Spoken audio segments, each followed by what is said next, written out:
Hi guys, Rachel here for your training tips, one drill at a time. Today we're here talking about the kettlebell row. So I'm going to give you just some pointers and some common mistakes that I see. First one is going to be talking about the spine. So I'm going to come down into a half kneeling position because the bell is starting on the floor, so it's going to make it slightly easier to access this exercise. Left forearm is on the front thigh, and you're actually using the forearm to brace and to push into the thigh so that you can keep a nice posture, long, tall spine, and lift the chest.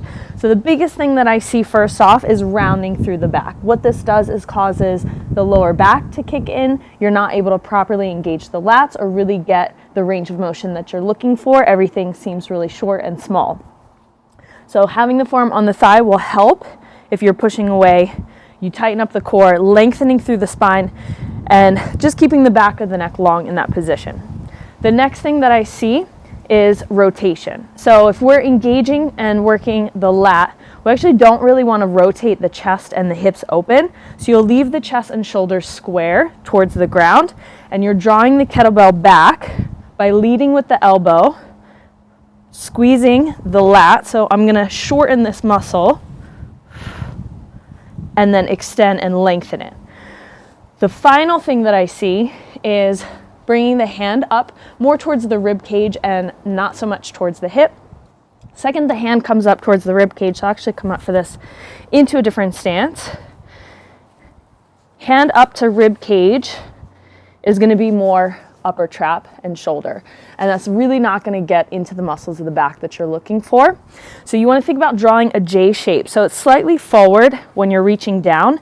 As you pull back, I'm going to imagine I'm drawing a J and bring the hand and the handle towards the hip, leading with the elbow, not pulling with the bicep, and squeezing the muscles of the back.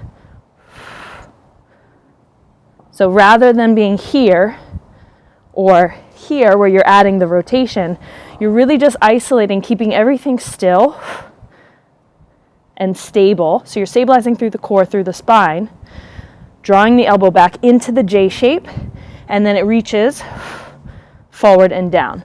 So that's going to help you get the most out of your row. You can play with a lot of different positions. So you have your half kneeling position, you have a lunge like a staggered position, shorter stagger stance.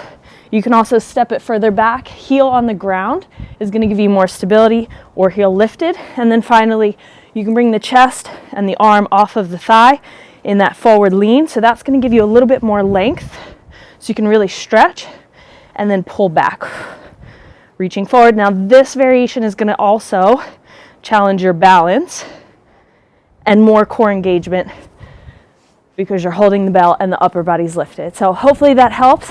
And when you take your kettlebell row into your workout or into your group fitness space, you're going to execute proper form and think of me.